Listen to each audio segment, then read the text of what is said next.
ఉన్నాను. అమ్మ అన్నారు. మనము హితబోధ ఆన్లైన్ బైబిల్ క్లాసుల్లో ప్రతి సోమవారం మనం 8:30 గంటల నుండి మనము 9:30 గంటల వరకు పౌలు పత్రికల యొక్క వివరణను చూస్తూ వస్తూ ఉన్నాం.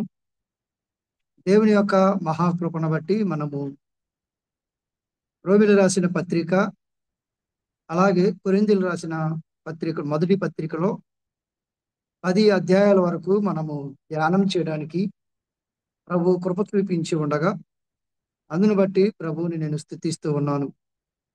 ఈ సమయంలో మనము 11వ అధ్యాయము, కొరింథీయులు రాసిన మొదటి పత్రిక 11వ అధ్యాయాన్ని మనము అంశంలోకి వెళ్ళిపోదాం. ఈ 11వ అధ్యాయాన్ని మనం చదువుతూ ఉండగా మొదటి 16 వచనాలు మనం చూస్తూ ఉన్నప్పుడు ఈ అధ్యాయాన్ని మనం పూర్తిగా చదివినట్లయితే 34 వచనాలు సంఘములో విశ్వాసులు కలిగి ఉండవలసిన మాదిరి మనకు కనపడుతుంది. ఈ అధ్యాయానికి ఒక పేరు పెట్టినట్లయితే మనము సంఘములో విశ్వాసులు కలిగి ఉండవలసిన మాదిరి. మనము విభజన చేసినట్లయితే ఈ అధ్యాయాన్ని మొదటి 16 వచనాల్లో సంఘములో స్త్రీ పురుషుల ఆత్మీయమైన క్రమం అది మనం చూడగలం. ఏంటి అంటే మొదటి 16 వచనాలలో పురుషుడు సంఘములో ఏ రీతిగా క్రమంగా ఉండాలో, ఆ తదుపరి తర్వాత మనం చూసినప్పుడు 5వ వచనం నుండి మనం చూస్తూ ఉన్నప్పుడు స్త్రీ ఏ విధంగా ఉండాలో, అంటే ముసుగు విషయమై ముసుగు ఆ, వాడే విధానంలో రాయబడి ఉన్న సందర్భాన్ని, స్త్రీలకి తల మీద ముసుగు వేసుకొనక ఎలా వేసుకోవాలో, ఎవరు వేసుకోవాలో, ఏ విషయము అలా వేసుకొని ఎడల ఏంటి అని మనము మొదటి 16 వచనాలలో ఈ క్రమాన్ని మనం చూడగలం. నేడు ఈ క్రమాన్ని మనం కోల్పోతున్న సందర్భాన్ని చూస్తూ ఉన్నాం. మొదటి వచనంలో మనం చూసినప్పుడు పౌలు గారు అంటాడు, నేను క్రీస్తును పోలి నడుచుకున్న ప్రకారము మీరును నన్ను పోలి నడుచుకొనుడి అంటాడు. మొదటిగా ఇది రెండోసారి ఈ మాట మాట్లాడటం. 4వ అధ్యాయంలో కొరింథీయులు రాసిన పత్రిక కొరింథీయులు రాసిన మొదటి పత్రిక 4వ అధ్యాయం 16 వచనంలో మనం చివరి భాగంలో చూస్తే, మీరు నన్ను పోలి నడుచుకుని వారై ఉండవలనని మిమ్మల్ని బ్రతిమాలుకొనుచున్నాను అంటాడు. ఈ పదాన్ని రెండోసారి వాడుతూ ఉన్నాడు. ఏంటి అంటే సంఘములో ఉన్న విశ్వాసులు ఏ విధంగా స్త్రీలు పురుషులు నడుచుకోవాలో పౌలు గారు వివరిస్తున్న సందర్భాన్ని ఈ 16 వచనాల్లో మనం చూడగలం. ఆ తదుపరి మనం 17 నుంచి 34 వచనం వరకు మనం చదివినట్లయితే సంఘములో ఆరాధన క్రమం 15 నుంచి మనం చూస్తా ఉన్నప్పుడు 17 నుంచి 22 వచనాల్లో మనం చూస్తే ప్రవర్తన, ఆరాధనకి వచ్చే వారి ప్రవర్తన ఎలా ఉండాలో, ఆరాధన చేసే వారి యొక్క ప్రవర్తన ఎలా ఉండాలో అక్కడ ప్రభువు రాత్రి భోజనం అని ప్రస్తావించబడిగా ఆ విషయాలన్నిటినీ మనము 17 నుంచి 22 వచనాల్లో చూడగలం. 23 నుంచి 26 వచనాల్లో మనము చూసినట్లయితే మనం ప్రభువు బలలో జ్ఞాపకం చేసుకోవలసిన వారు, అంటే రొట్టె విరిసే కూడికలోకి చేరి వచ్చినప్పుడు ఎవరిని జ్ఞాపకం చేసుకోవాలో స్పష్టంగా 23 నుండి 26 వచనాల్లో మనం చూడగలం.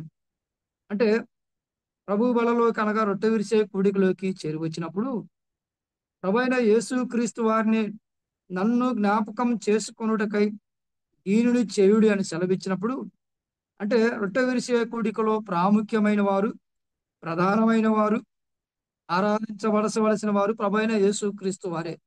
కాబట్టి ఆ విషయాలను 23 నుండి 26 వచనాలలో మనం ఆ సంగతులను చూడగలం.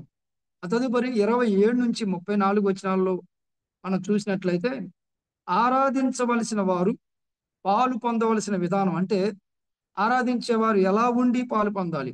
ఒకవేళ దేవుని యొక్క క్రమానికి, దేవుని యొక్క ఇష్టానికి, లేఖనాల ప్రకారంగా ఆరాధనలో రొట్టె విరిసే కూడికలో పాల్గొంటే కలిగే నష్టాలు కూడా అక్కడ ఉన్నాయి.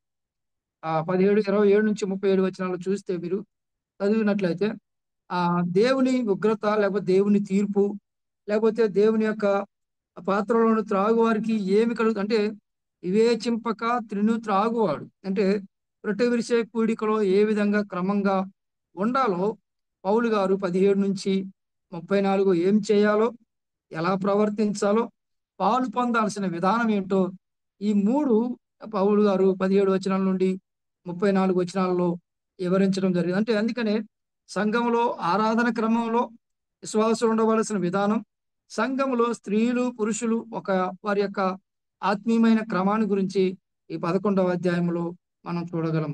12వ అధ్యాయానికి మనం ప్రవేశించినట్లయితే మనం చదువుతా ఉన్నప్పుడు సంఘములో దేవుడు అనుగ్రహించిన కృపావరముల విధానం, మనము కృపావరాల గురించి మన వెరుగుదు ఇక్కడ మనము చూస్తా ఉన్నప్పుడు కృపావరాల ప్రస్తావన మనం చూడగలం. 1 నుండి 3 వచనాల్లో మనము చదువుతూ ఉన్నప్పుడు పరిశుద్ధాత్మ వలన నడిపింపబడుట, 4 నుండి 6 వచనాలలో మనం చూస్తా ఉన్నప్పుడు పరిశుద్ధాత్మ దేవుడు నేర్పే పాఠాలు, 7 నుంచి 11 వచనాల్లో మనము చదువుతా ఉన్నప్పుడు పరిశుద్ధాత్మ అనుగ్రహించు కృపావరాలు, 12 నుంచి 27 వచనం వరకు మనం చూస్తా ఉన్నప్పుడు క్రీస్తు చేయు కార్యములు పరిశుద్ధాత్మ ద్వారా, 28 నుండి 31 వచనాలు మనం చదువుతా ఉన్నప్పుడు పరిశుద్ధాత్మ ద్వారా సంఘములో చేయు కార్యములు. ఈ వచనాలన్నిటినీ విభజన చేసి ఉన్నాం. ఒకసారి మీరు వాటన్నిటినీ చూసినట్లయితే పరిశుద్ధాత్మ పరిశుద్ధాత్మ పరిశుద్ధాత్మ అని మనం చూస్తా ఉన్నాం. అయితే కృపావరాలు దేనికి, కృపావరాలు ఎన్నున్నాయి, కృపావరాలు ఎవరికి ఇస్తారు, కృపావరాలు అంటే ఏంటి, తలాంతులు అంటే ఏంటి, ఎవరిస్తారు, ఎవరు ఇస్తారు, ఎవరికి ఉపయోగకరంగా ఉంటాయి, వీటన్నిటి కృపావరాల గురించి ఒక ప్రత్యేకమైన అది ఒక సబ్జెక్టు. కాబట్టి కృపావరాలు దేనికి అంటే నేను ఒకటి జ్ఞాపకం చేస్తాను, సంఘ క్షేమాభివృద్ధి కొరకు, క్రీస్తు మహిమ కొరకు. ఇంకో మాటగా చెప్పాలంటే దేవుని రాజ్య వ్యాప్తి కొరకు. ఇంకొక మాటగా మనం ఆలోచన చేస్తే నాకు ఇవ్వబడిన కృపావరం అందరి కొరకు, నా కొరకు కాదు. మీకు ఇవ్వబడిన కృపావరం నా కొరకు, అంటే సంఘ క్షేమం కొరకు, దేవుని మహిమ కొరకు, సంఘ క్షేమాభివృద్ధి కొరకు. అవి మనం జ్ఞాపకం చేసుకోవాలి. తదుపరి మనం జ్ఞాపకం చేసుకుంటున్న ఈ 1 నుంచి 3 వచనాలలో మనం చూస్తా ఉన్నాం పరిశుద్ధాత్మ వలన నడిపింపబడట. అంటే మునుపటి స్థితిలో ఉన్నప్పుడు, ఒకప్పుడు స్థితిలో మనం ఉన్నప్పుడు మనము ఎలాగ జీవించామో అందుకే పౌలు గారు ప్రస్తావన చేస్తూ వారు మూగ విగ్రహముల వైపు మీరు పూజించేవారు కదా, కానీ ఇప్పుడు మీరు పరిశుద్ధాత్మ నడిపింపు ద్వారా దేవుని సన్నిధికి చేరారు అంటున్నాడు. అంటే కొరింథీలో ఒకప్పుడు దేవుని ఎరగని ప్రజలు మూగ విగ్రహాలకి, నోరు లేని విగ్రహాలకు లేకుంటే విగ్రహ ఆరాధన కొనసాగేవారు. ఎప్పుడైతే పరిశుద్ధాత్మ వారి హృదయాల్లో ప్రేరేపించబడిందో, కార్యాలు జరిగిందో, వారు దేవుని సన్నిధికి నడిచారు. కారణం ఏంటంటే దేవుని సన్నిధికి నడిపించబడాలంటే పరిశుద్ధాత్మ యొక్క కార్యం ఎంతో అవసరం అని ఈ మొదటి 3 వచనాలలో పౌలు గారు ప్రస్తావిస్తా ఉన్నాడు. పరిశుద్ధాత్మ వలన వారు నడిపించబడ్డారు. పౌలు సువార్త ప్రకటించిన పౌలే కానీ దేవుడు కార్యం జరిగించి పరిశుద్ధాత్మని పాపముల గురించి, నీతిని గురించి, తీర్పుని గురించి ఒప్పించేవాడు. కాబట్టి వారి హృదయాలను ప్రేరేపించగా మూగ విగ్రహాలను విడిచి దేవుని సన్నిధికి నడిచారు అని అక్కడ పౌలు గారు వారితో ఉత్తరంలో తెలియపరుస్తున్న సందర్భాన్ని మనం చూడగలం.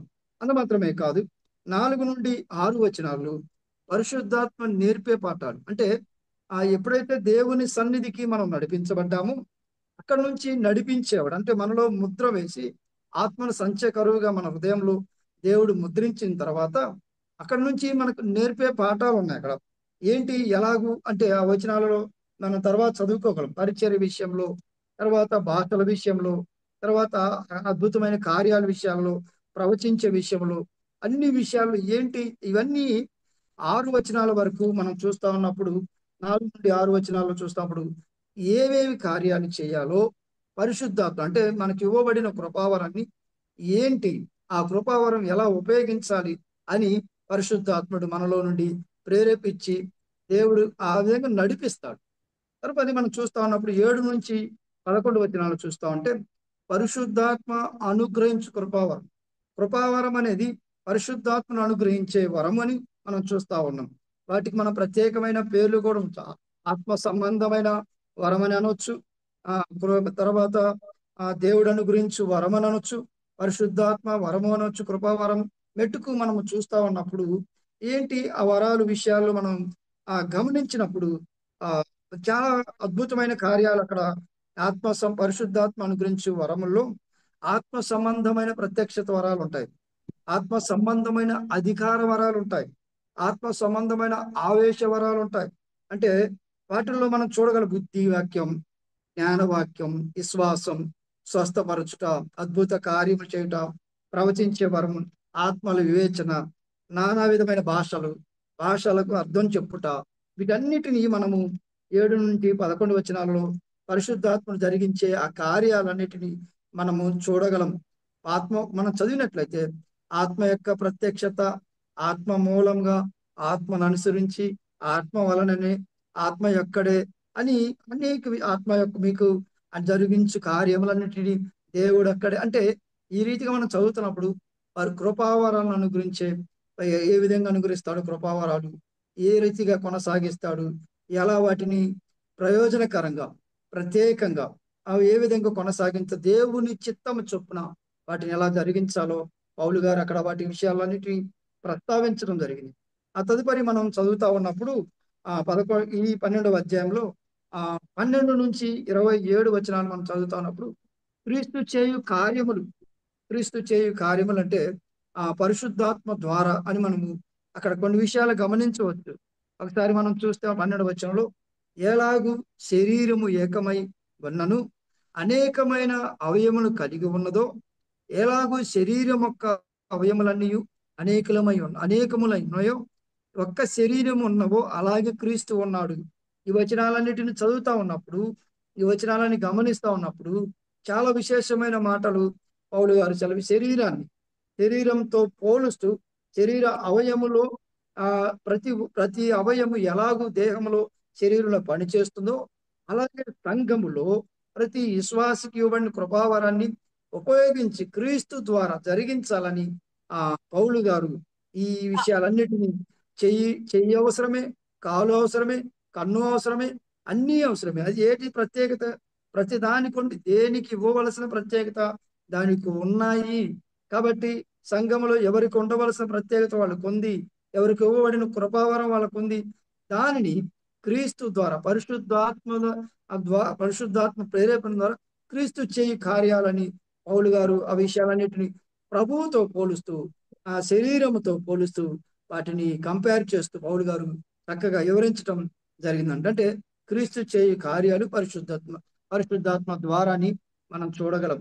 28-31 వచనం వరకు మనం చదువుతా ఉన్నప్పుడు పరిశుద్ధాత్మ ద్వారా సంఘంలో చేయు పరిశుద్ధాత్మ ద్వారా సంఘంలో చేయు కార్యములు ఏంటి అంటే అక్కడ చూడండి, మనం 27వ వచనం నుండి మనం చదువుతున్నప్పుడు 28వ వచనం మనం స్పష్టంగా చూడగలం. మరియు దేవుని సంఘములో మొదట కొందరిని అపోస్తులుగాను, పిమ్మట కొందరిని ప్రవక్తలుగాను, పిమ్మట కొందరిని బోధకులుగాను, పిమ్మట కొందరిని అద్భుతములు చేయవారిగాను, తర్వాత కొందరిని స్వస్థపరచు కృపావరములుగాను, కొందరిని ప్రభుత్వంలో చేయవారుగాను, కొందరు నానా భాషలు మాట్లాడేవారు గాని నియమించను. పౌలు గారు ఎవరెవరు ఏం చేయాలి సంఘములో పరిశుద్ధాత్మ ద్వారా ఎవరెవరు చేయి పనులు ఏంటి? ఆ శరీర సంబంధమైన అంటే మాంసయుక్తమైన అంటే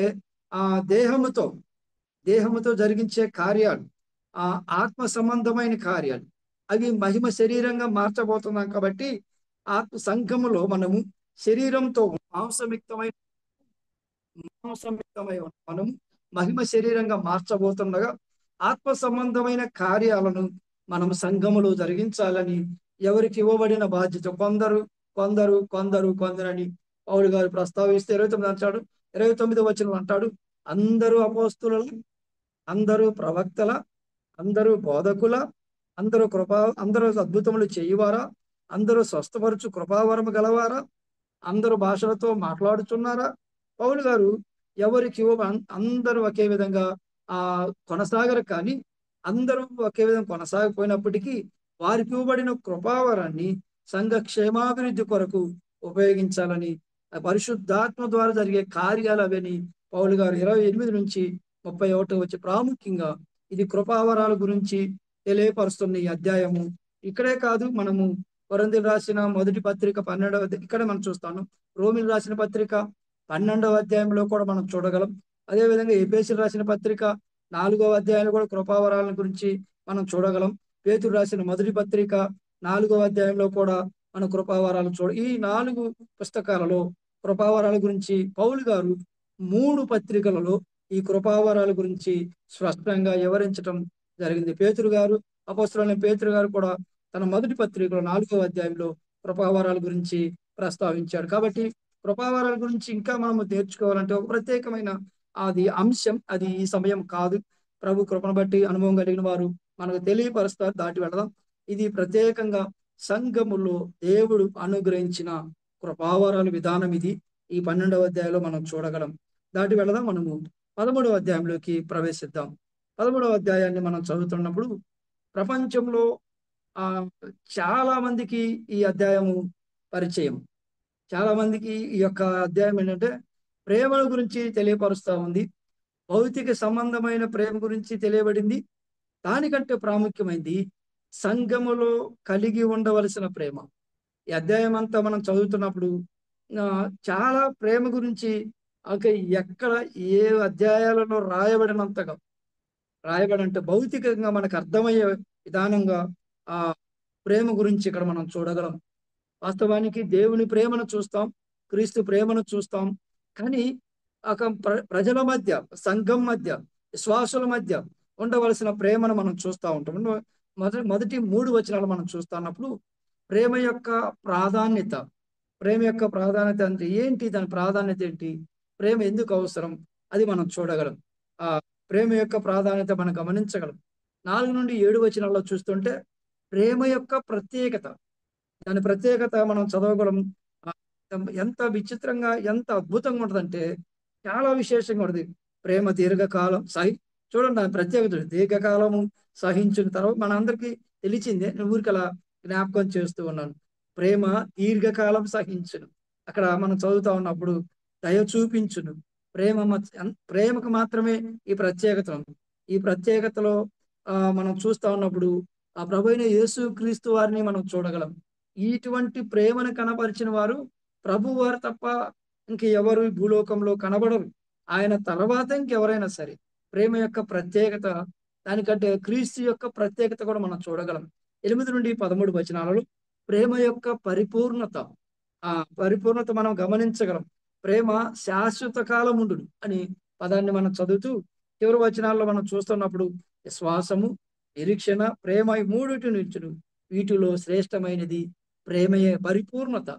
కాబట్టి పౌలు గారు ఎంతో చక్కగా కొరింథీయులకు రాసిన మొదటి పత్రికలో 13వ అధ్యాయంలో ప్రేమ యొక్క ప్రాధాన్యత, ప్రేమ యొక్క ప్రత్యేకత, ప్రేమ యొక్క పరిపూర్ణత వివరిస్తూ భార్యాభర్తల మధ్య ఉన్న ప్రేమను ఈరోజు గాను, స్నేహితుల మధ్య ఉన్న ప్రేమను ఫిలియో గాను, తల్లిదండ్రుల మధ్య ఉన్న ప్రేమను స్పర్జ గాను, కానీ వీటన్నిటికంటే విలువైనది, అమూల్యమైన ప్రేమ అంటే దేవుని ప్రేమ.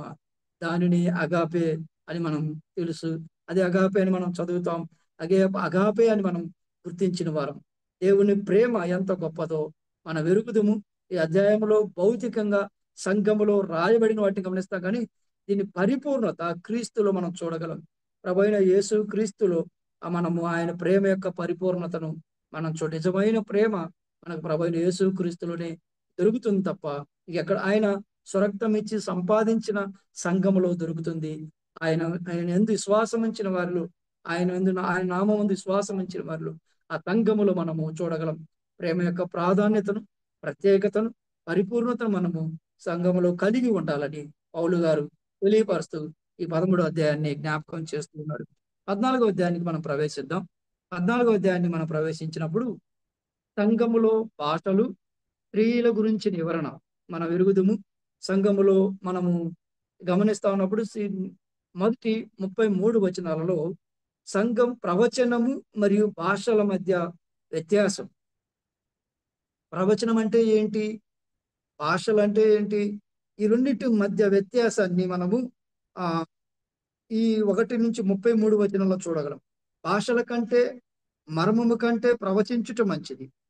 అలాగా ప్రవచించుట వల్ల సంఘ క్షేమాభివృద్ధి చెందుతుంది. అంటే భాష కంటే, మర్మాల కంటే ప్రవచించటం మంచిది. అలా ప్రవచించుటలో భాషలు మాట్లాడి ఆ గలిబిలి చేసి కంటే, మర్మములు అని చెప్పి గలిబిలి చేసే కంటే, ప్రవచించడం రాయబడి ఉన్న లేఖనాన్ని వివరించడం అనేది ఎంతో మంచిది. ఇప్పుడు సంఘం క్షేమాభివృద్ధి చెందుతుంది. ప్రవచించుట వలన పాపికి రక్షణ కలుగుతుంది. భాషలు మాట్లాడడం వల్ల పాపికి రక్షణ కలగదు. మర్మములు బోధించడం ద్వారా పాపి పశ్చాత్తాపడడు. ఒకవేళ కొన్ని విషయాలు తెలుసుకుంటాడేమో కానీ యేసుక్రీస్తు ఎవరో, ఆయన శిలువ కార్యం ఏంటి, ఆయన జననం, ఆయన మరణం, ఆయన పునరుద్ధానము, ఆయన ఏమిస్తాడు, ఆయన ఎందుకు వచ్చాడో ప్రవచనం అంటే ప్రవచించడం ద్వారా తెలుస్తుంది. కానీ మర్మములు తెలియపరచడం ద్వారా తెలుసుకోవడం అది అసాధ్యం. కాబట్టి ప్రవచించడం ద్వారా సంఘ క్షేమాభివృద్ధి ఉంటుంది. ప్రవచించడం ద్వారా పాపికి రక్షణ కలుగుతుంది. అంత మాత్రమే కాదు, సంఘములో భాషల కంటే దేవుని వాక్యంపై శ్రద్ధను చూపించాలి. దేవుని వాక్యంపై అవగాహన కల్పించాలి. దేవుని వాక్యంపై ఆలోచన, దాన్ని చదివే విషయంలో వాళ్ళకు పురుకొలు కల్పించాలి. అనేకమైన భాషలు మాట్లాడడానికి ప్రేరేపించే బదులు రాయబడిన సంపూర్ణంగా రాయబడిన దైవ గ్రంథం మన చేతికి ఇవ్వబడిన ఈ దైవ గ్రంథాన్ని చదివించడంలో, నేర్చుకోవడంలో మనము అవగాహన, శ్రద్ధ, అంటే దేవుని వాక్యంపై శ్రద్ధ కలిగేలాగా సంఘములో వారిని ప్రోత్సహించాలి. అంత మాత్రమే కాదు, సంఘమంతా దేవుని మహిమకరంగా క్రియలు జరిగించాలంటే దేవుని ప్రవచన వాక్యం ముఖ్యం, ప్రవచనం ముఖ్యం, బోధ ముఖ్యం. కాబట్టి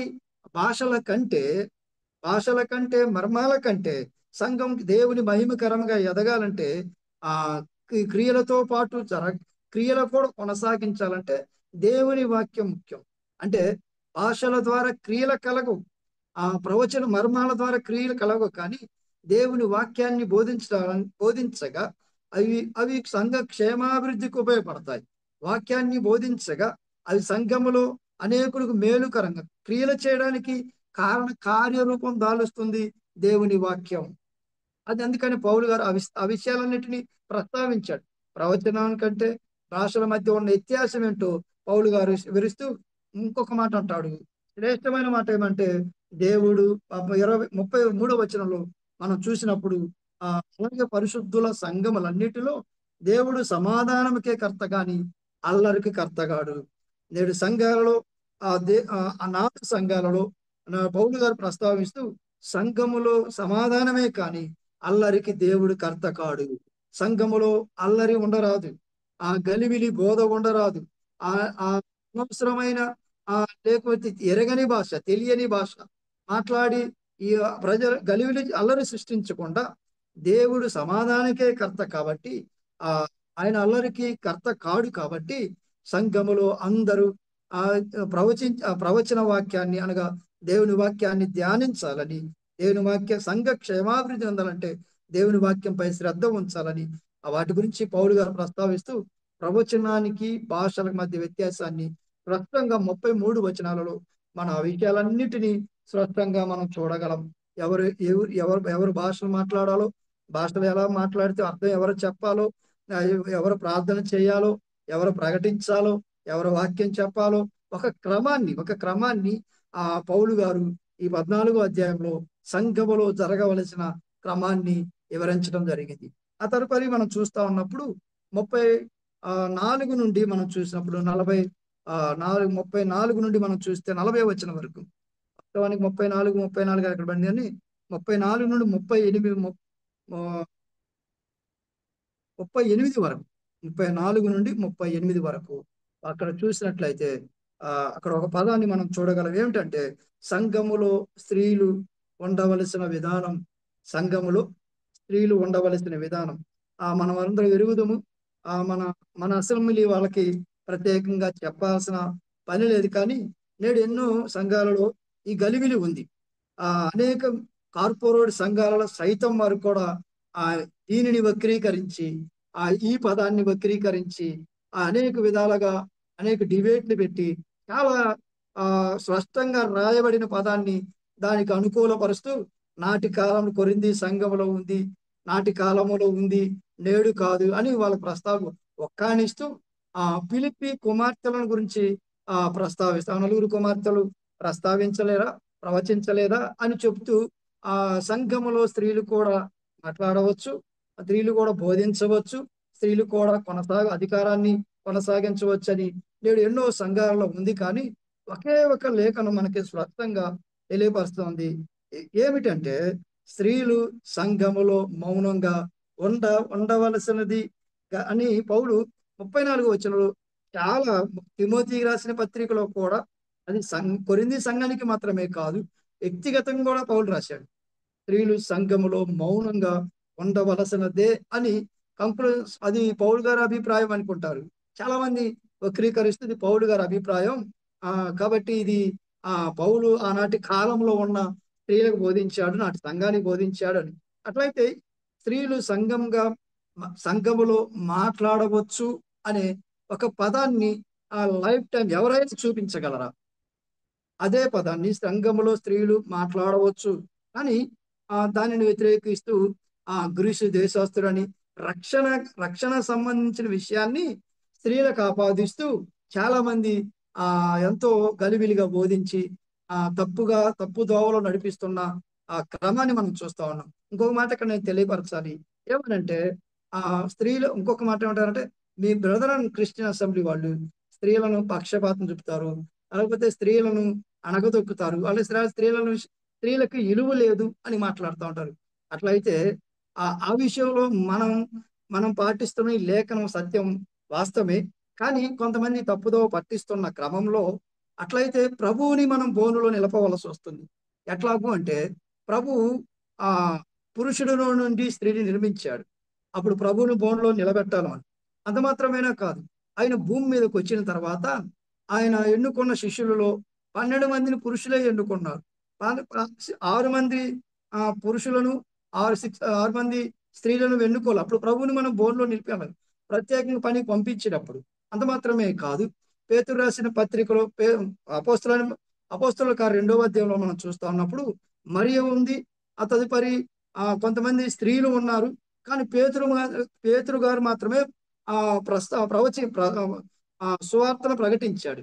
అంటే అట్లయితే ఇప్పుడు ఆయన మాట్లాడినప్పుడు పెంతెకోస్తు దినాన పేతురు గారు మాట్లాడినప్పుడు 3000 మంది తీర్మానం చేశారు. మీరు దైవ గ్రంథాలు ఎక్కడైనా చూస్తే సంఘములో స్త్రీ మాట్లాడగా ఇన్ని వేల మంది మారారు. ఒకవేళ ఈ స్త్రీ సంఘములో మాట్లాడింది అన్న పేరు ఒక్కటి కూడా కొత్త నిబంధన గ్రంథంలో మనకు కనిపించదు. కాబట్టి ఈ విషయంలో మనము దేవుని ఎంతో గొప్ప వెలుగుని అనుగ్రహించి మనమందరం వాక్యాన్ని ప్రకారంగా నడవడానికి ప్రభు కృప చూపించాడు. దాన్ని బట్టి మనం ఎంతో ధన్యులమని నేను జ్ఞాపకం చేస్తూ ఉన్నాను. తదుపరి 38 నుంచి 40 వరకు మనం చూసినప్పుడు 39 నుంచి 40 వరకు మనం చూసినప్పుడు ముగింపు మాటలు. ఏంటి ఆ ముగింపు మాటలు అంటే, కాబట్టి నా సహోదరులారా, ప్రవచించుట ఆసక్తితో ఆపేక్షించుడి, భాషలతో మాట్లాడేవారిని ఆటంకపరచడు. కానీ ఈ మాట అన్నాడు, భాషలో ఆటంకపరచదు, కానీ సమస్తము మర్యాదగా క్రమముగా జరగనీయుడి. సమస్తము క్రమముగా మర్యాదగా, ఇది 2వసారి పౌలు గారు ఈ అధ్యాయంలో ప్రస్తావిస్తూ ఉన్నాడు. కాబట్టి ఏదైతే జరిగించినా ప్రభు సన్నిధిలో మనము అది క్రమంగా మర్యాదగా ఉండాలని పౌలు గారు తెలియపరుస్తూ ఈ 13వ 14వ అధ్యాయాన్ని ముగించడం జరిగింది. 15వ అధ్యాయానికి మనం ప్రవేశిద్దాం. 15వ అధ్యాయాన్ని మనం చదువుతూ ఉన్నప్పుడు అక్కడ కొన్ని విషయాలు మనం చాలా స్పష్టంగా, కేవలం పౌలు గారి 15వ అధ్యాయం సువార్త మీదే ఆధారపడి సువార్తనే బేస్ చేసుకొని పౌలు గారు ఈ అంశాన్ని వివరిస్తూ ఉంటాడు. ఈ 15వ అధ్యాయం అంతా సువార్తకు సంబంధించిన అంశంగా మనం చూడవచ్చు. అందుకనే సంఘానికి సువార్తను గురించిన సత్యం వివరించడం. నేడు సంఘాలలో చూస్తూ ఉన్నప్పుడు సువార్తను గురించి సత్యం ఏమో కానీ చాలా విషయాల్లో దేవునికి మహిమ తెచ్చే కార్యాలు వదిలేసి వారి వ్యక్తిగతమైన స్వలాభాలను ఘనత మెప్పు కోసమే ఆ సంఘాలలో బోధించేవారు కనపడుతున్నారు. కానీ కొరింథీయులకు రాసిన పత్రికలో పౌలు గారు సంఘానికి సువార్త యొక్క సత్యం ఏంటి వివరించాడు. మొదటి 4 వచనాల్లో చూస్తున్నప్పుడు సువార్త సత్యం ఏంటి?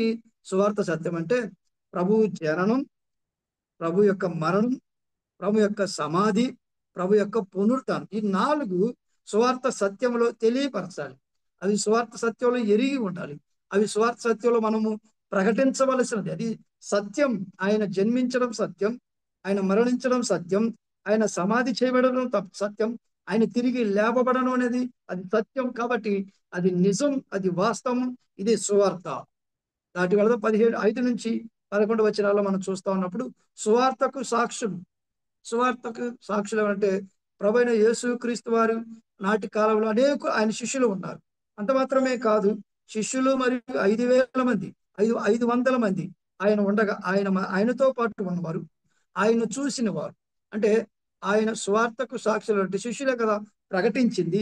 శిష్యులే కదా ఈ సువార్తకు మేము ఏదైతే మా కన్నులారా చూసామో, మా చెవులారా విన్నామో, మేము ఏదైతే తాకామో, సృజించామో వాటిని మేము ప్రకటించక మానము అంట మనం చూడగలం.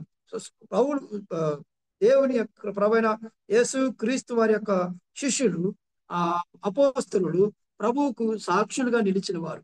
నేడు మనం కూడా ప్రభువుకి సాక్షులుగా మనం నిలిచి కొనసాగాలి. అది సంఘములో నేర్పవలసిన సత్యం. మనము ప్రభువైన యేసు క్రీస్తు వారికి ఆయన సువార్తకు సాక్షులుగా మనం కొనసాగాలి.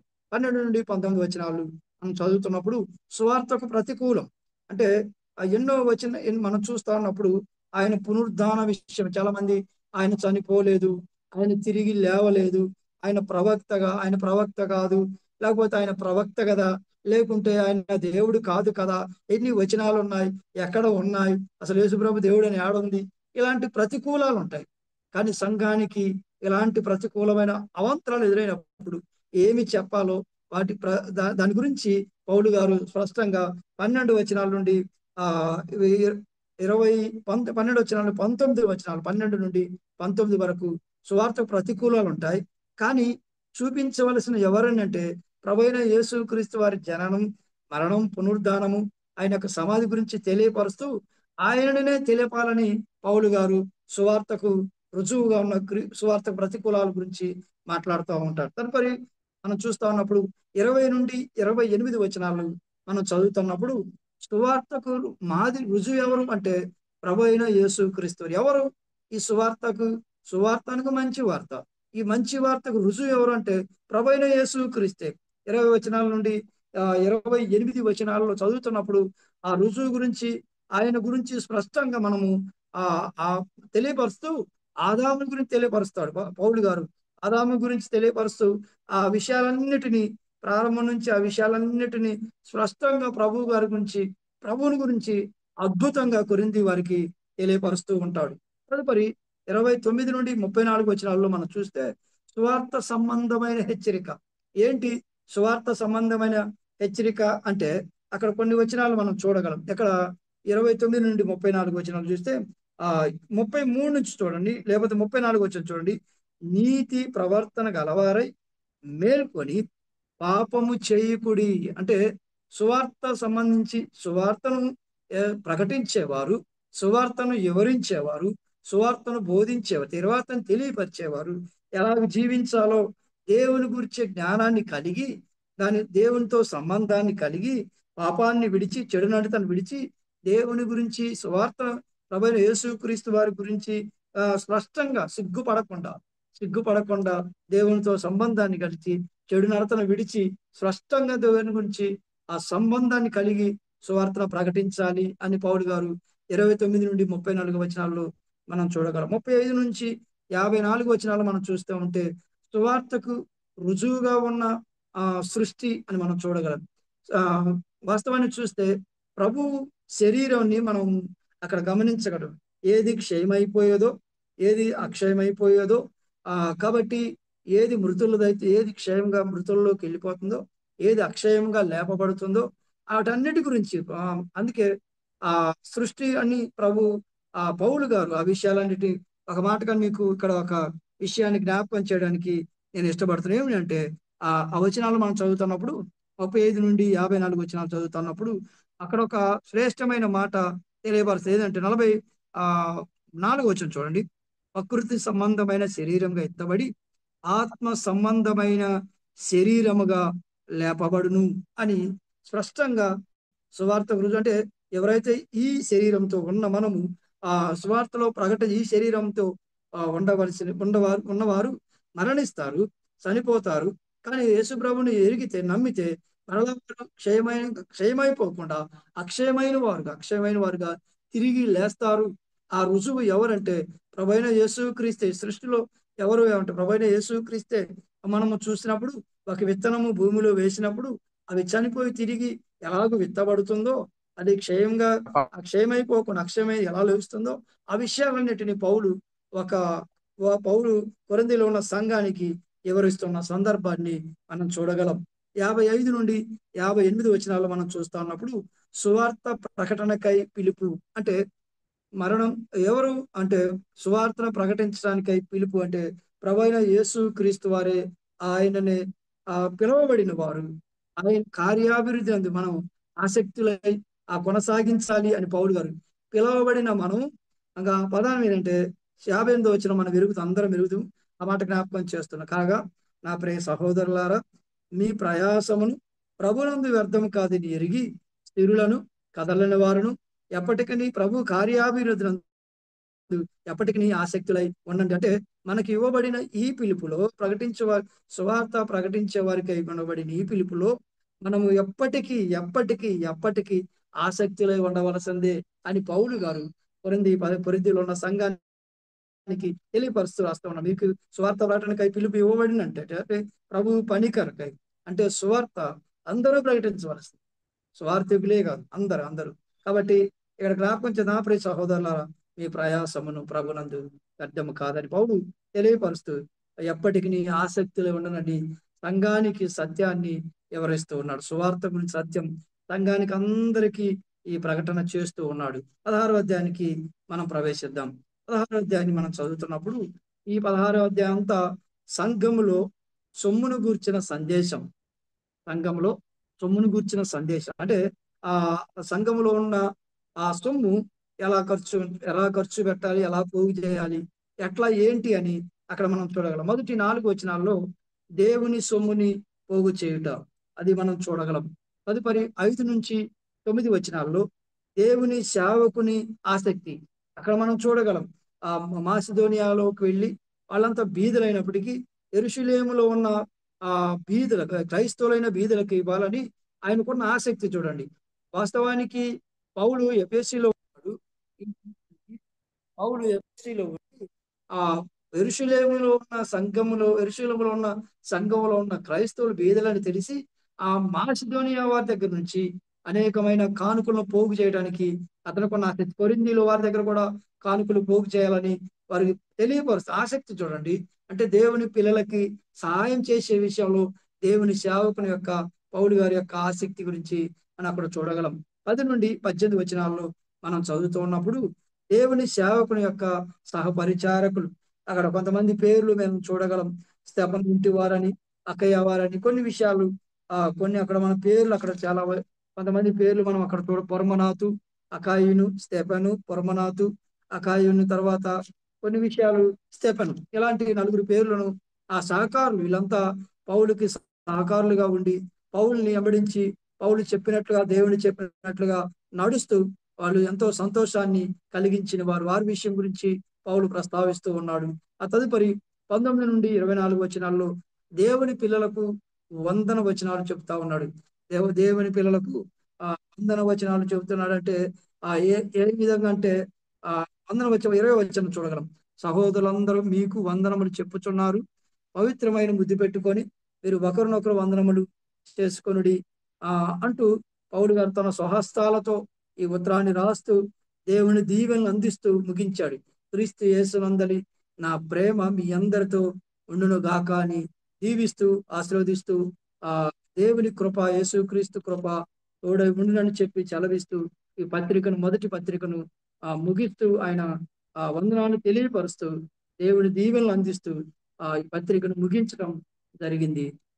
ఇది కొరింథీయులకు రాసిన మొదటి పత్రికలో ఇవన్నిటిని మనం చూడగలం. దాటి వెళదాం. మనం ప్రభు చిత్తాన్ని బట్టి ఇప్పుడు కొరింథీయులకు రాసిన 2వ పత్రిక ధ్యానానికి మనం వెళ్ళిపోదాం. రండి.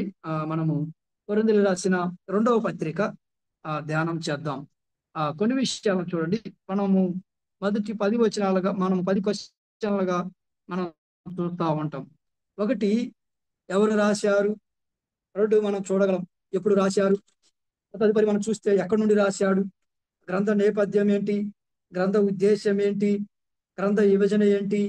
అని మనం అందరం ఈ ఈ పత్రికలో నుంచి ప్రతి పత్రికకు మనం 10 క్వెషన్లను మనము ప్రతి ప్రశ్నలు రాసుకొని వాటిని ధ్యానిస్తూ ఈ పత్రికలో ఉన్న సారాన్ని మనం గమనిస్తూ దాటి వెళుతూ ఉన్నానమాట.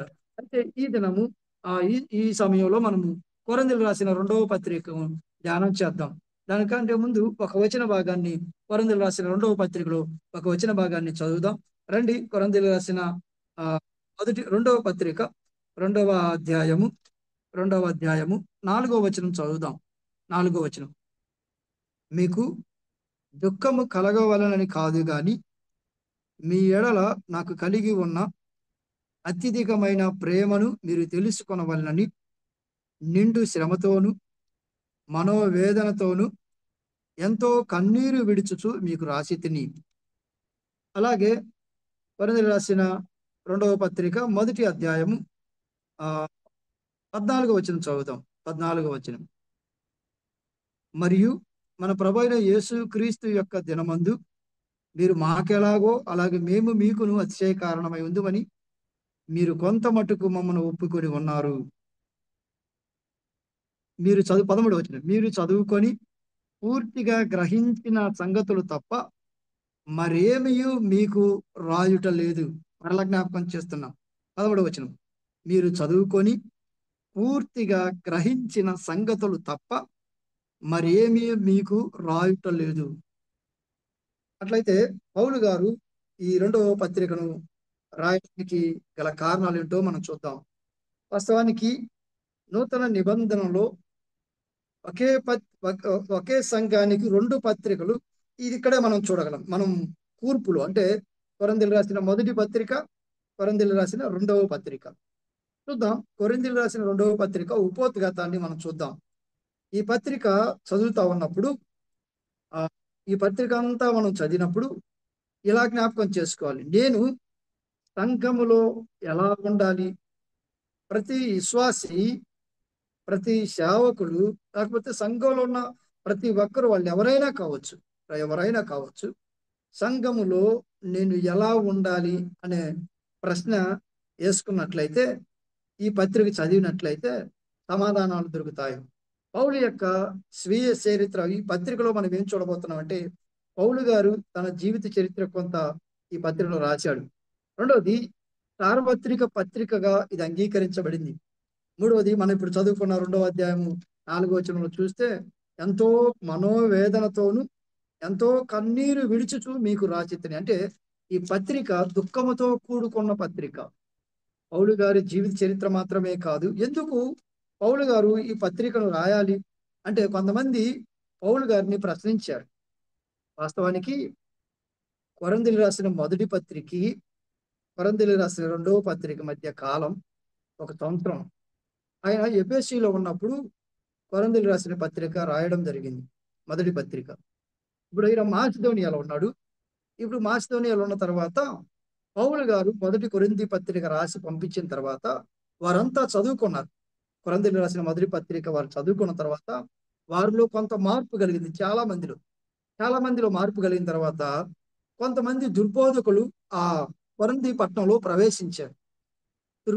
కొరింథీ పట్టణంలో ప్రవేశించి ఆ ఏమి బోధించారు, ఏమి తెలియపరిచారంటే, పౌలు గారి మీద కొన్ని నేరాలు మోపారు. కొంతమంది మారారు, కొంతమంది మారలేదు. పౌలు గారు లేడు కదా, కొంతమంది కొరింథీలో ఉన్న సంఘంలో ప్రవేశించి ఒక దుర్బోధన ప్రవేశపెట్టారు. ఏంటి అంటే, పౌలు గారి మీద కొన్ని నేరాలు మోపారు. వాటిని నేను కొన్ని జ్ఞాపకం చేస్తాను. ఒకసారి మనం కొరింథీయులకు రాసిన 2వ పత్రిక కదా మనం ధ్యానం చేస్తుంది. 1వ అధ్యాయం 15వ వచనం చూడండి. 1వ అధ్యాయం 15వ వచనం. 15వ వచనం 16 కలిసి ఉంటాయి. 17వ వచనం చూద్దాం. 17వ వచనం.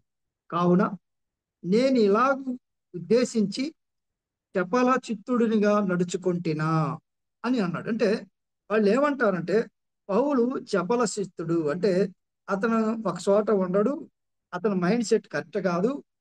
ఆయన మాట మీరు వింటారా, ఆయన చెప్పినట్టు మీరు నడుచుకుంటారా అని చెప్పి వారు దుర్బోధన ప్రవేశపెట్టారు.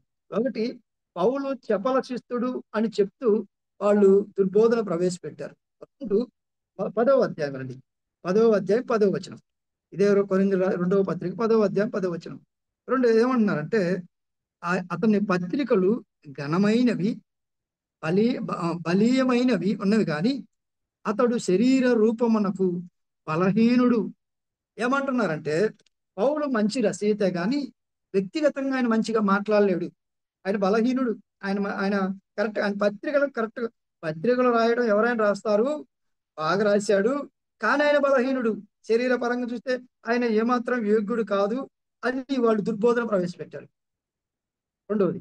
మూడవది, అక్కడ 10వ అధ్యాయం 10వ వచనం చూస్తే అక్కడే రాయబడింది. మనం ఇప్పుడే చూసాం అక్కడ 10వ వచనం చూస్తే అతని ప్రసంగము కొరగాని దాని కానీ ఒకడు అనును అంటే దాని అర్థం ఏంటంటే అతను మంచి ప్రసంగం కాదు, ఆయన మంచి ప్రసంగికుడు కాదు. రాస్తాడు కానీ అతని శరీర పరంగా బలహీనుడు. రెండవది, ఆయన ప్రసంగం 3, 4 చూస్తున్నాం, ఆయన మంచి ప్రసంగికుడు కాదు అంటాడు. దానికి అర్థం రుజువు ఏంటంటే 11వ అధ్యాయం 16 వచనం చూస్తారా? 11వ అధ్యాయం 16 వచనం. నేను అవివేకినే, నేను ఎవడను తలంచవద్దు, మరలా చెప్పుచున్నాను, అట్లు తలంచిన ఎడల నేను కొంచెం సేపట్లు అవివేకి ఉన్నట్టు చెప్పుకొనుడి అంటూ పౌలు గారు తన ప్రసంగం తన గురించి పౌలు మంచి ప్రసంగికుడు కాదు, ఆయన ఒక అవివేకి అని అక్కడున్న కొరింథీ సంఘములు కొంతమంది ప్రవేశపెట్టారు. అంత మాత్రమే కాదు, 11వ అధ్యాయం 7వ వచనం చూస్తారా? 11వ అధ్యాయం 7వ వచనం. మిమ్మును హెచ్చించవలని మీకు దేవుని సువార్త ఉచితముగా ప్రకటించుతూ నన్ను నేనే తగ్గించుకున్నందున పాపము చేసేతన. అంటే కొరింథీ సంఘంలో ఏం చేశారంటే పౌలు డబ్బులు తీసుకోవడానికి ఇష్టపడ్డు. ఆయన ఆయన ఆ దేవుని పనికి సొమ్ము తీసుకోడు, కాబట్టి ఆయన సేవకుడు కాదు, ఆయన అపోస్తలుడు కాదు. తర్వాత మనం చూడగలం ఆయన ఇంకా కొన్ని ఉన్నాయి అనమాట. పౌలు నిజమైన అపోస్తలుడు కాదు అని ఒకటి, తర్వాత సాంప్రదాయకమైన యూదుడు కాదు, ఇక ఇవన్నీ మనం చూడగలం. పౌల్ని చాలా మంది తక్కువగా కొరింథీ రాసిన మొదటి పత్రిక చదివిన తర్వాత చాలా మందిలో మార్పు కలిగిన తర్వాత దుర్బోధకులు ప్రవేశించి పౌలు గారి గురించి చాలా విషయాలు తప్పుగా బోధించారు. ఏమంటారంటే ఆయన అసలు అపోస్తలుడు కాదు, అంత మాత్రమే కాదు, ఆయన యూదుడు కాదు, అంత మాత్రమే కాదు, అసలు ఆయనకి ప్రత్యేకమైన బయలుపాటు లేవు, దర్శనాలు లేవు, ఆయనకి ఆత్మ సంబంధమైన దర్శనాలు లేవు, ఆయన ప్రభువును చూసిన వాడు కాడు అని వారంతా దుర్బోధన తీసుకుని వచ్చి ప్రవేశపెట్టిన కాలం పౌలు గారు ఈ కొరింథీయులకు రాసిన రెండవ పత్రికను రాయడానికి తనకు ప్రేరేపించబడింది. అందుకని పౌలు గారు ఈ పత్రిక రాస్తూ ఉన్నాడు. ఎవరు రాశారు అని మనం చూస్తే అపోస్తలుడైన పౌలు అని మనం చూడగలం. రెండవది, ఎక్కడి నుంచి ఎప్పుడు రాశాడు అంటే మనం చూడగలం 57 నుంచి 58 సంవత్సరాల మధ్య కాలంలో మనం చూడగలం. ఎక్కడి నుంచి రాశాడు అంటే మాసిదోనియా నుండి మనం రాశాడు. ఇది 3వ సువార్త ప్రారంభంలో రాశాడు. ఈ పత్రికను 3వ సువార్త ప్రారంభంలో ఉన్నప్పుడు ఈ పత్రిక రాయడం జరిగింది. గ్రంథ నేపథ్యం చూద్దాం. గ్రంథ నేపథ్యం ఏంటంటే తిమోతి ఎఫెసీలో ఉన్న పౌలు దగ్గరికి వచ్చాడు. మన కొరింథీయులకు రాసిన మొదటి పత్రిక 4వ అధ్యాయం 17, తర్వాత 16వ అధ్యాయం 10వ వచనం మనం చూడగలం. తర్వాత కొరింథీలో దొంగ అపోస్తలులు ఉన్నారు. కొరింథీలో దొంగ అపోస్తలులు ఉన్నారు. మూడవది, మోషే నియమాలు పాటించాలని ఒత్తిడి చేస్తున్నారు. పౌలు గురించి ఆ వాదన ఉంది, కరెక్టే. తర్వాత వారు దొంగ అపోస్తలులు ప్రవేశించారు.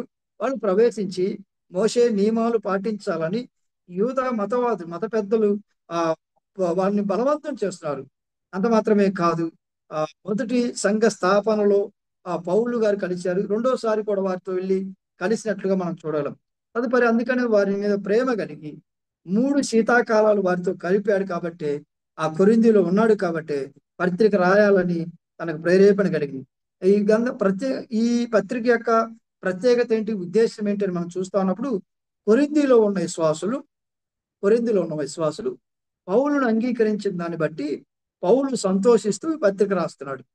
రెండవది, యెరూషలేములోని ఈ పత్రికలో మనం చూడబోతుంది. ఈ పత్రికలో మనము ప్రాముఖ్యంగా చూడబోతున్నాం. యెరూషలేములోని విశ్వాసులు, బీదలైన విశ్వాసుల నిమిత్తము కానుకలను సేకరించడానికి ఈ పత్రిక రాస్తున్నాడు. మూడోది, తన అపోస్తలత్వం గురించి వివరిస్తున్నాడు.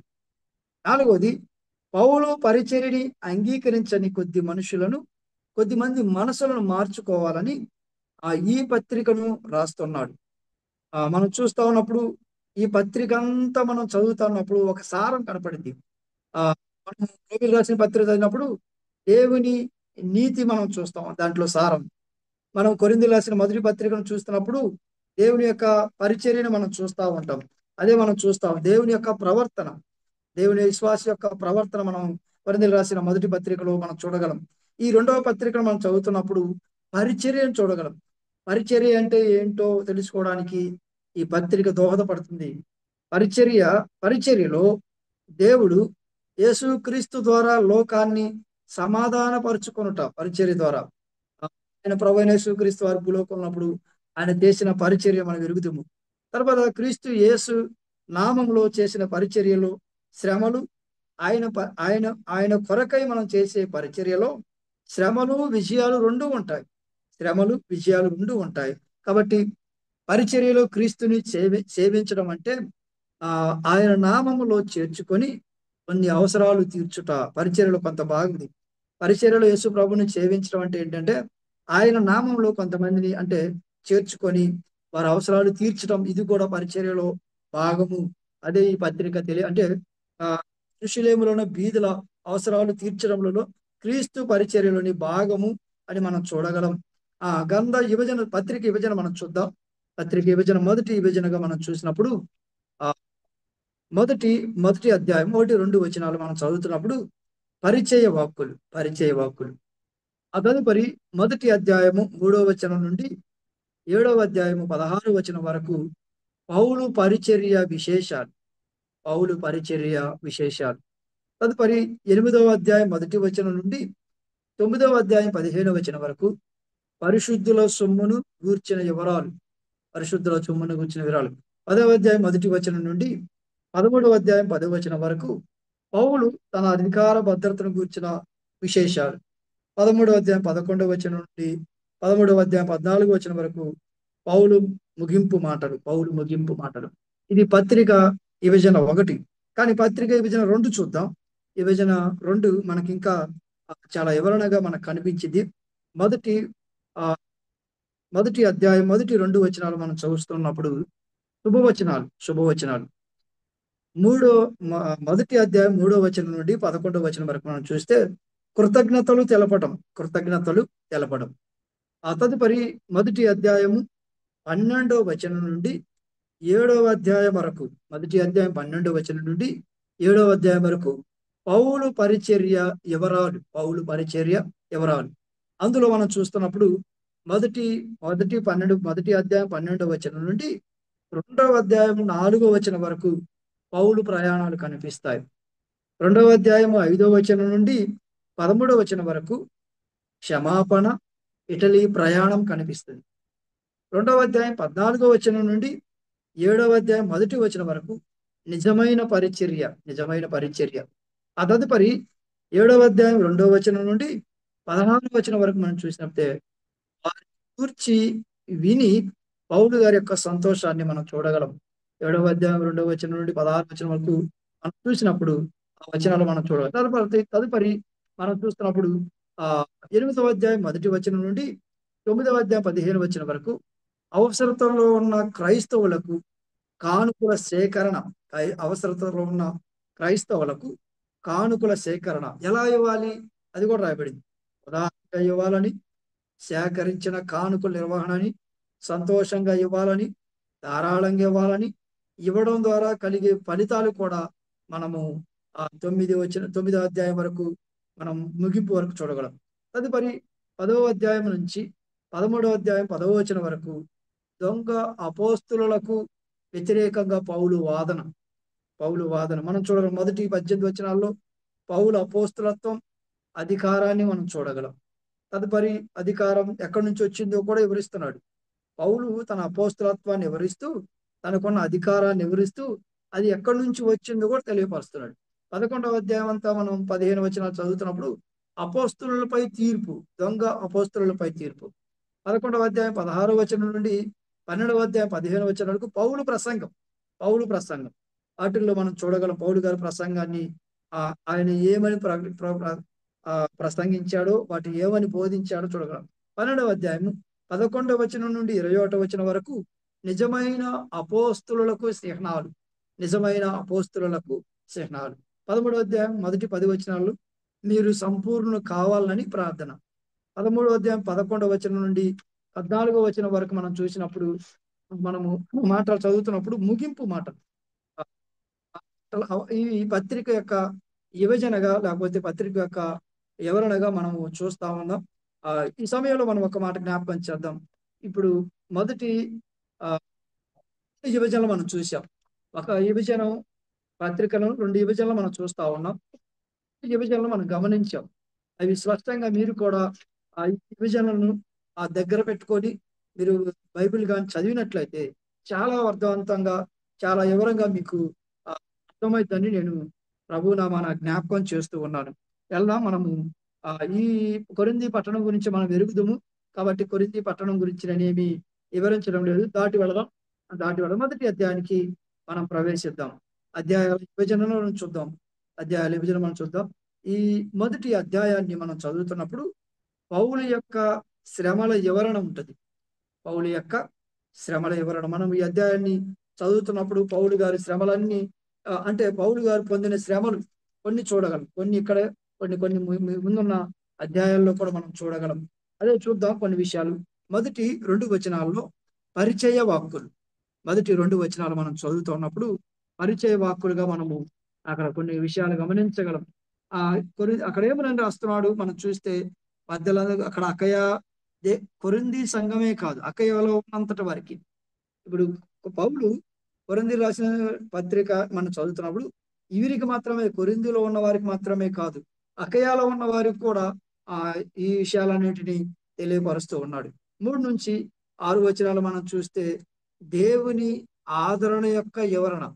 దేవుని ఆదరణ ఎట్లా ఉంటుందో, దేవుడు ఎలా ఆదరిస్తాడో దాని గురించి వివరణ స్పష్టంగా. ఎవరు మనల్ని ఆదరిస్తారో అసలు అక్కడ మనం స్పష్టంగా 3 నుంచి 6 వచనాల్లో మనం చూడగలం. తదుపరి మనం చదువుతున్నప్పుడు 7 నుంచి 11 వచనాల్లో మనం చదువుతున్నప్పుడు దేవుని నమ్మకత్వం యొక్క వివరణ మనం చూడగలం. చూద్దాం. 1-2 వచనాల్లో మనం చూస్తా ఉన్నప్పుడు పౌలు గారు పరిచయ వాక్యాలు చెబుతా ఉన్నాడు కదా. 3 నుంచి 6 వచనాలు చూస్తుంటే కనికరం చూపు తండ్రి అని ఆదరణ, కనికరం చూపు తండ్రి అని, సమస్త విషయములలో ఆదరణని, ఆ ఆదరణకర్త మన దగ్గరకు వస్తాడని చెప్తూ 4వ వచనానికి వచ్చేసరికి చాలా విశేషంగా పౌలు గారు ఈ 4వ వచనంలో ఎవరు మనల్ని ఆదరిస్తాడో ఆ విషయాలన్నిటినీ స్పష్టంగా రాయబడి దేవుని ఆదరణ యొక్క వివరణ 4వ వచనంలో చూడగలం. సమస్తమైన ఆదరణ, శక్తిని ఇవ్వగలన ఆదరణ, ఆదరించుటకు ఆదరణ, ఆ విషయాలన్నిటిని మనం అక్కడ చూడగలం. తదుపరి 7 నుంచి 11 వచనాలు మనం చదువుతున్నప్పుడు దేవుని నమ్మకత్వం యొక్క వివరణ. దేవుని నమ్మకత్వం యొక్క వివరణ అంటే ఆ శ్రమలలో ఆయన మనల్ని విడువాడు, ఆయన నమ్మకత్వం అది అక్కడ రాయబడింది. శ్రమలలో నిరీక్షణ ఉంచండి, శ్రమలలో ఆ స్థిరత్వాన్ని కలిగి ఉండండి, శ్రమలలో లక్ష్యం ఉంచండి, శ్రమలలో నిరీక్షణ ఉంచండి, శ్రమలలో స్థిరత్వం ఉంచండి, శ్రమలలో లక్ష్యం ఉంచి ప్రార్థన చేయండి. అందుకని దేవుని యొక్క నమ్మకత్వం ఏంటంటే ఆయన మనల్ని శ్రమల్లో నుండి తప్పిస్తాడని పౌలు గారు ఈ విషయాలను 7 నుంచి 11 వచనాల్లో దేవుని నమ్మకత్వాన్ని తెలియపరుస్తా ఉన్నాడు. 12 నుండి 14 వచనంలో దేవుని యందు అతిశయంకి వివరణ. అంటే దేవుని యందు అతిశయం ఏంటి అంటే మన మనస్సాక్షి మనల్ని గద్దిస్తా ఉన్నప్పుడు, మన మనస్సాక్షి మనల్ని బోధిస్తా ఉన్నప్పుడు, హెచ్చరిస్తా ఉన్నప్పుడు మన అతిశయం అక్కడ పౌలు గారు ఆ విషయాలన్నింటినీ దేవుని యందు మన అతిశయంకి వివరణ రాస్తూ ఉన్నాడు. పరిశుద్ధంతోను నిష్కపటంతోను ఈ లోకంలో మనం నడుస్తా ఉన్నప్పుడు మనమే దేవుని యందు అతిశయం, మనుషుల పట్ల కాదు. అదే పౌలు గారు తెలియపరుస్తావు. దేవుని యందు అతిశయానికి మన మనస్సాక్షి మనల్ని గద్దిస్తూ ఉంటుంది, మనల్ని వివరిస్తూ ఉంటుంది. బోధిస్తూ ఉంటుంది, సరిచేస్తూ ఉంటుంది, కొన్ని విషయాల్లో హెచ్చరిస్తూ ఉంటుంది. కాబట్టి దాని మన అతిశయం దేవుని యందు పరిశుద్ధంతో కలిగి నిష్కపటంతో కలిగి మనం నడుస్తా ఉన్నప్పుడు అది అతిశయానికి కారణం అవుతుంది అని తెలియపరుస్తాడు. 15-20 వచనాల్లో మనం చదువుతా ఉన్నప్పుడు ఆ దేవుని గణపరిచే విధానం, దేవుని గణపరిచే విధానం అంటే చాలా విషయాలు అక్కడ ప్రస్తావించబడ్డాయి. ఏ విధంగా ఏ విధంగా గణపరచాలి, ఏ విధంగా మనము దేవుని యందు కొనసాగాలి అని తెలియపరుస్తూ పౌలు గారు ఒక వచనం మనం చదువుదాం. 24 వచనం చివరి భాగాన్ని మనం చదువుదాం. మొదటి అధ్యాయం 24 వచనం మనం చదివినప్పుడు మీ విశ్వాసం మీద మేము ప్రభువులమని ఎలాగూ చెప్పట్లేదు కానీ మీ ఆనందమునకు సాకారులమై ఉన్నాము. విశ్వాసము చేతనే మీరు నిలకడగా ఉన్నారు. కాబట్టి మనం ఎప్పుడైతే దేవునిలో విశ్వాసంలో నిశ్చయలమై ఉంటామో మనం ఖచ్చితంగా మనము దేవుని గణపరిచే విధానం అక్కడ మన దేవుని విషయంలో దేవుణ్ణి గణపరచాలంటే ఎలా కొనసాగాలో, ఎలా నడుచుకోవాలో ఈ 15-24 వచనాల్లో మనం చూడగలం. దాటి వెళదాం 2వ అధ్యాయానికి మనం ప్రవేశిద్దాం.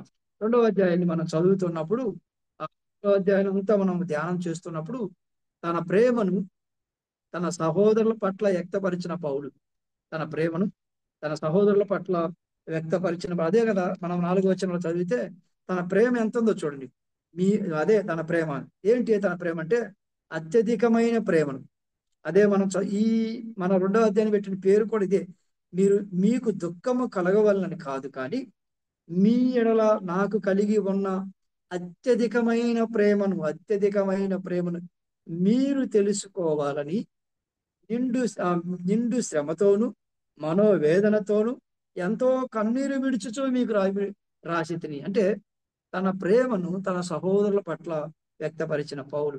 మొదటి 4 వచనాలు మనం చూస్తా ఉన్నప్పుడు సంఘం యొక్క క్రమశిక్షణ ఆ సంఘము ఎలా నడుచుకోవాలి, ఒక వ్యక్తి ఎలా నడుచుకోవాలో, సంఘములో ఉన్న విశ్వాసులు ఎలా క్రమశిక్షణ. సంఘం అంటే ఒక క్రమశిక్షణ లేకుండా ఎలా అంటే అలా ఉండేది కాదు. సంఘం కాదు, ఒక క్రమశిక్షణ ఉంది. ఆ క్రమశిక్షణ ఇక్కడ తెలియపరుస్తూ ఉన్నాడు. ఎలా నడుచుకోవాలో, ఎలా కొనసాగాలో మొదటి 4 వచనాల్లో పౌలు గారు వివరిస్తూ ఉంటాడు. 5-11 వచనాల్లో మనం చూస్తున్నప్పుడు సహోదరుని యొక్క క్షమాపణ. అంటే ఒక సహోదరుడు తప్పు చేసిన ఎడల అతని పట్ల వ్యవహరించాల్సిన విధానం, అతని పట్ల మనం నడుచుకోవాల్సిన విధానం, అతని పట్ల మనం కొనసాగించవలసిన విధానాన్ని పౌలు గారు 5-11 వచనాల్లో మనకు తెలియపరుస్తూ ఉంటాడు. అక్కడే మనం చూసినప్పుడు మనం ఒక మాట చదవగలం. 10వ వచనం చూద్దామా. మీరు దేని గూర్చి అయినను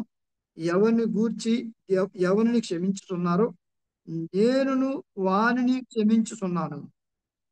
చూడండి, పౌలుగా ఈ వచనాలన్నింటిలో మీరు చదువుతా ఉన్నప్పుడు క్షమాపణ, సహోదరుని యొక్క క్షమాపణ, సహోదరుని పట్ల ఏ విధంగా క్షమాపణ కలిగి ఉండాలో వాటి విషయాలన్నిటిని తెలియపరుస్తూ పౌలు గారు ప్రస్తావించడం జరిగింది. తదుపరి 12 నుండి మనం చూస్తాం 17 వచనాల్లో సువార్త యొక్క సువాసన. ఇక్కడ మనం చూస్తే ఉన్నప్పుడు ఎంత జ్ఞానయుక్తమైన పదాలను వాడారు అని మనం చూస్తే ఏంటి ఆ సువాసన అంటే రక్షించబడుచున్న రాయబడింది 15 వచనంలో. రక్షింపబడి వారి పట్లను నశించు వారి పట్లను మేము దేవునికి క్రీస్తు సువాసనై ఉన్నాము. అంటే నశించుచున్న వారికి మరణార్థమైన మరణపు వాసనగాను, రక్షింపబడిన వారికి జీవార్థమైన జీవపు వాసనగాను ఉన్నాము. అంటే ఎప్పుడైతే మనం సువార్తను ప్రకటిస్తామో విశ్వసించిన వారు జీవార్థమైన సువాసనగా, విశ్వసించిన వారు మరణార్థమైన సువాసనగా, అది కూడా మరణపు వాసనగా మారిపోతారు. కాబట్టి సువార్త ఎప్పుడైతే మరణములో ఉన్న వారిని వెలిగించి వారిని జీవార్థపు సువాసన, మరణపు వాసన కంటే జీవపు వాసన కలుగు చేస్తుంది. కాబట్టి సువార్త అనేది ఎంతో విలువైనది. ప్రకటించండి, బోధించండి, తెలియపరచండి అని. అది సువార్త చనిపోయిన వారి అపరాధముల చేతను పాపముల చేత చనిపోయిన వారి యొక్క జీవితాలను వెలిగింపజేది, సువాసన చేసింది సువార్త అని పౌలు గారు ఈ 12-17 వచనాలలో తెలియపరచడం జరుగుతుంది. తరువాత 3వ అధ్యాయానికి మనం ప్రవేశించినప్పుడు ఆ 3వ అధ్యాయాన్ని మనం చదువుతూ ఉన్నప్పుడు అక్కడ 2 నిబంధనలు ఉంటాయి. 2 నిబంధనల మధ్య గల వ్యత్యాసం. ఆ 2 నిబంధనలు మనం ఎరుగుతాము. ఈ 3వ అధ్యాయాన్ని మనం చాలా సార్లు ధ్యానించిన వారమే. ఈ 3వ అధ్యాయాన్ని మొత్తం మనం చదువుతున్నప్పుడు 2 నిబంధనలు మనకు కనబడతాయి. పాత నిబంధన గురించి ప్రస్తావన ఉంటుంది. క్రొత్త నిబంధన గురించి ప్రస్తావన మనం చూస్తాం. ఈ రెండింటి మధ్య ఉన్న వ్యత్యాసాన్ని పౌలు వివరిస్తూ ఉన్నాడు. ఏంటి ఆ వ్యత్యాసమో మనం చూద్దాం. మొదటి 3 వచనాలలో రాతి పలక నుండి హృదయమనే పలకలకు మారిన నిబంధన.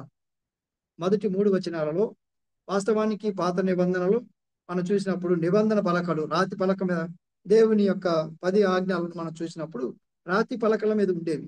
దేవుని మాటలు రాతి పలకల మీద ఉండేది. ఇప్పుడు హృదయం అనే పలకల మీద మారింది క్రొత్త నిబంధన. అదే జ్ఞాపకం చేయాలి. ధర్మశాస్త్రం రాతి పలకల మీద రాయబడింది. క్రీస్తు ఈ పత్రికలు క్రీస్తు పత్రికలు మెత్తని హృదయాల మీద రాయబడి ఉన్నాయి. ధర్మశాస్త్రాన్ని నెరవేర్చి మెత్తని హృదయాలపై ఆయన ఈ నిబంధన రాశాడు. ఈ నిబంధన రాసిన వాడు ప్రభైన యేసుక్రీస్తే. అది 2 నిబంధనల మధ్య వ్యత్యాసాన్ని చూపిస్తా ఉన్నా. అంటే రూపాంతరం మనం చూడగలం. ఇక్కడ అదే రూపాంతరం గురించి కూడా రాతి పలకల మీద సిరాతో రాయబడి ఉంది. అదే మెత్తని హృదయముల మీద పలకల మీద జీవం గల దేవుని ఆత్మతో ఈ పరిచర్యను మీకు రాయబడింది, మార్చబడింది రాయబడింది. తర్వాత 4 నుండి 6 వచనాల్లో చూస్తే మరణం నుండి జీవానికి మారిన నిబంధన. ఒకప్పుడు మనం చూస్తే మరణకరమైన నిబంధన అది. ఏ ఒక ఆజ్ఞ మీరినను అతన్ని కొట్టి చంపవలసిన రాళ్లతో కొట్టి చంపవలసినదే. కానీ క్రీస్తు ద్వారా ఆయన కృప ద్వారా మనకు కొంత తప్పించుకునే భాగ్యం. అంటే వెంటనే మనము మరణించము, భౌతికంగా మనం మరణించము, కానీ ఆ కొన్ని నిబంధనలు మనకి దేవుని కృప ద్వారా మనకు దొరికాయి. అదే మనకు పౌలు గారు మరణం నుండి జీవానికి మారిన నిబంధన. నిబంధన వారి యొక్క కనికరం చూపదు. వాళ్ళ యొక్క పాత నిబంధన మనం చూసినప్పుడు కనికరాన్ని చూపదు, రక్షణ అనుగ్రహించదు. కానీ ఈ క్రొత్త నిబంధన కనికరాన్ని చూపుతుంది, రక్షణ చూపుతుంది, మరణం నుండి జీవానికి నడిపిస్తుంది. కాబట్టి మరణం నుండి ఎలాగూ అంటే అక్షర సంబంధమైన పరిచర్య కాదు, ఆత్మ సంబంధమైన పరిచర్య. ఇశ్రాయేలుది శరీర సంబంధమైన పరిచర్య అయితే మనది ఆత్మ సంబంధమైన పరిచర్య సంఘానిది అని జ్ఞాపకం చేస్తూ మొదటి 4 నుండి 6 వచనాల్లో ఆ భాగాలను మనం చూడగలం. తదుపరి మనం చూస్తున్నప్పుడు 7 నుంచి 16 వచనాలలో తగ్గిపోయే మహిమ నుండి తగ్గిపోని మహిమ మనం చూసి అక్కడ ఒక భక్తుడిని మనం చూడగలం. ఆ భక్తుడే మోషే గారిని మనం చూడగలం. ఆయన కొండ మీద నుంచి దిగి వచ్చినప్పుడు ఆ తేజోమహిమంతమైన మహిమతో ఉన్నవాడు, అది తగ్గిపోయి.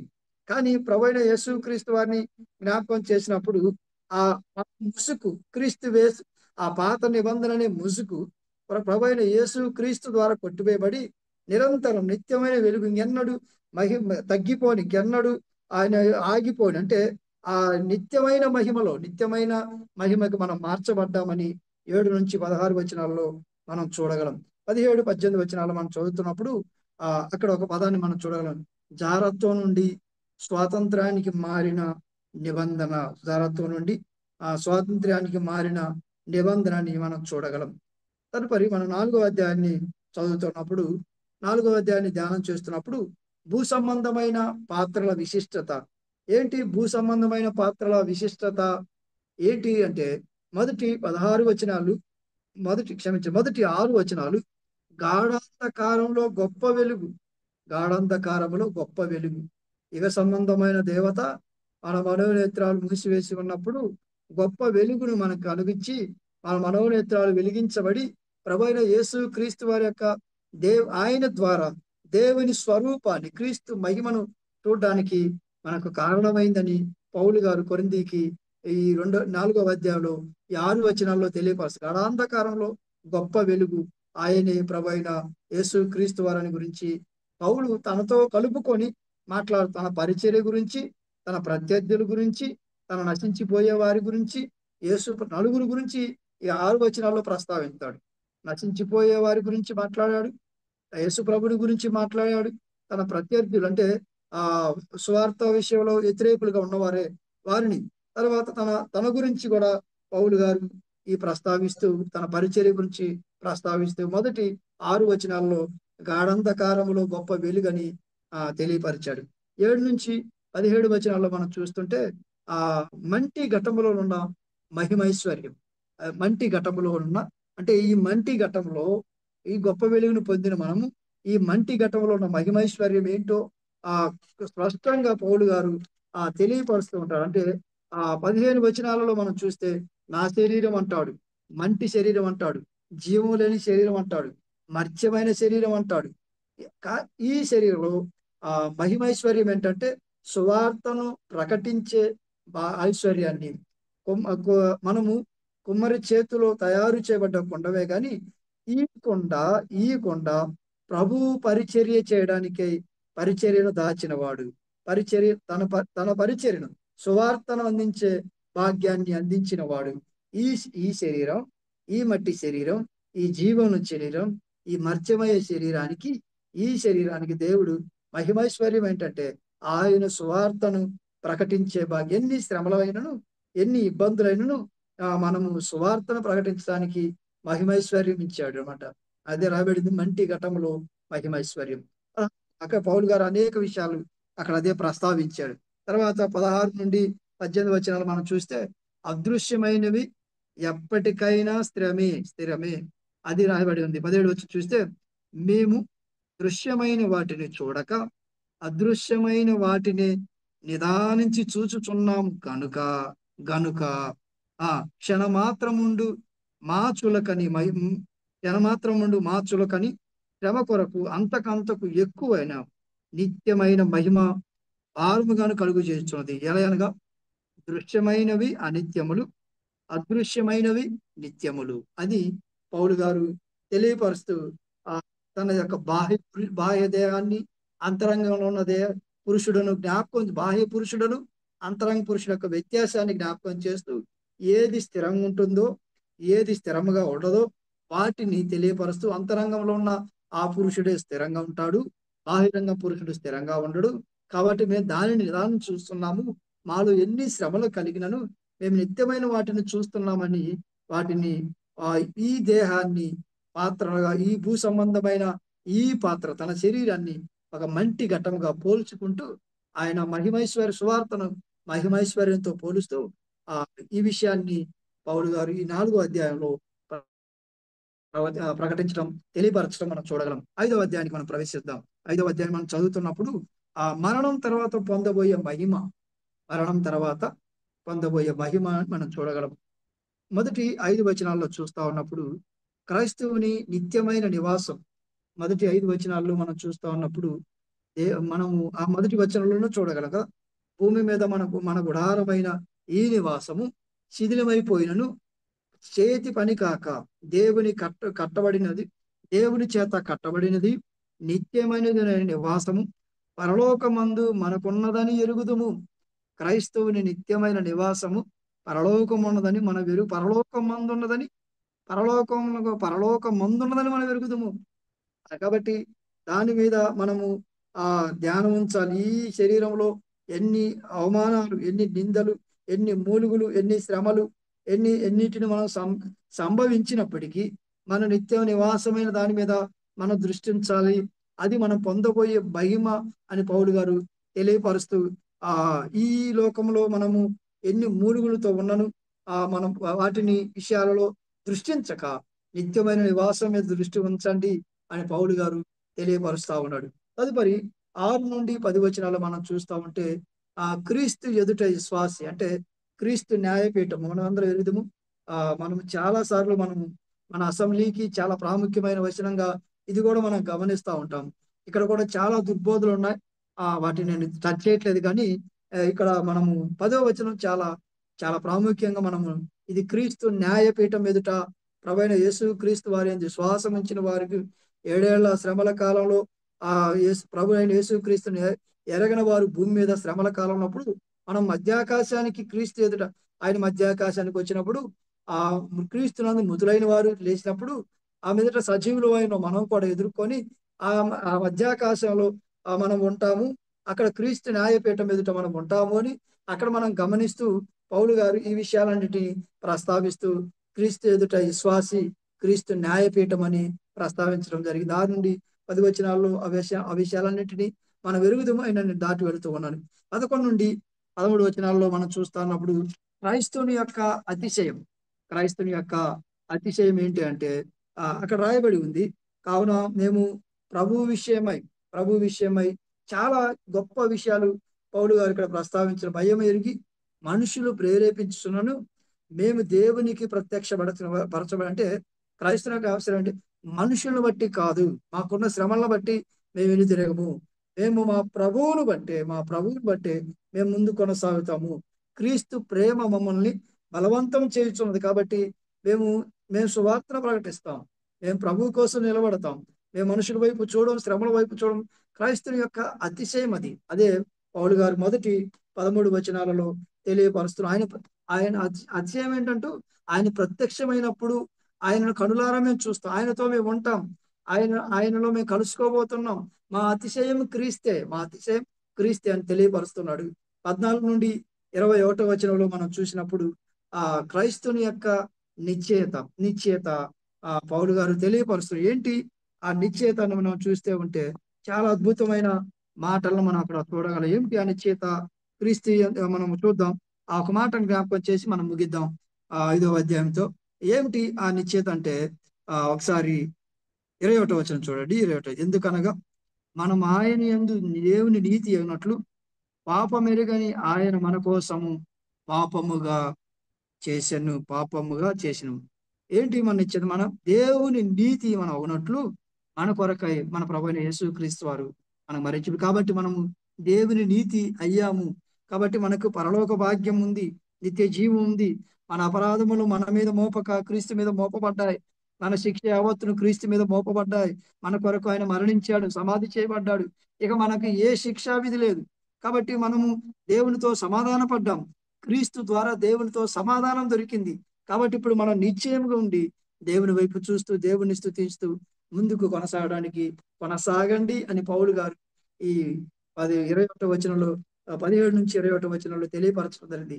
కాబట్టి దేవుడు ఈ 5 అధ్యాయాలు మనకు జ్ఞాపకం చేసి ఉండగా ప్రభు చిత్తాన్ని బట్టి మరోసారి 6వ అధ్యాయం నుండి మనము ముగింపు వరకు చూద్దాం. దేవుడు ఈ లేఖన భాగాలను మన వినికిడిలో దీవించి ఆశీర్వదించును గాక.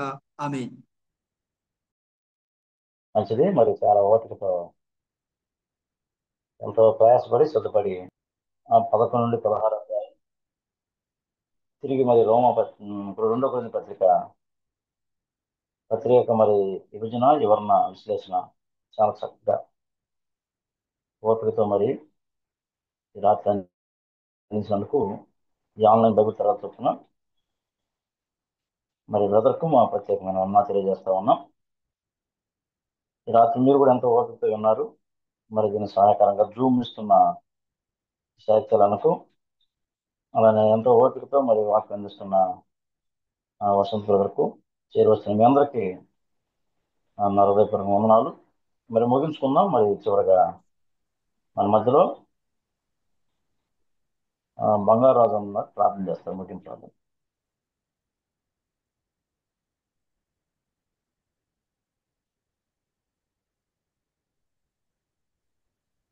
నా బంగారాజు చేయండి అన్నా. ఓకే.